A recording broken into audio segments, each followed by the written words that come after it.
नमस्कार जय जगन्नाथ मु दीपक आपण देखुचंती दीपक टीवी दुनिया। राज्य रे भत्ता को नहीं आसिला बड़ अपडेट। राज्य रे भत्ता बंटन समस्या को नहीं बड़ घोषणा करिसंती राज्य भाजपा सभापति मनमोहन सामल।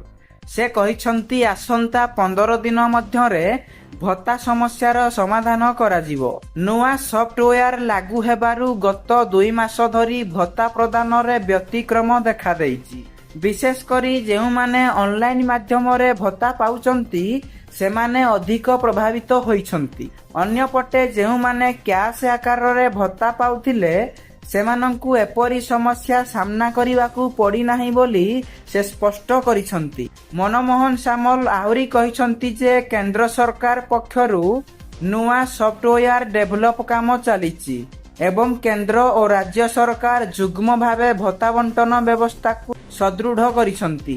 से निश्चिंत करिसंती जे जेउ माने ए पर्यंत भत्ता पाई नाहंती सेमानंकु एककालीन भावे टंका प्रदान कराजिवो।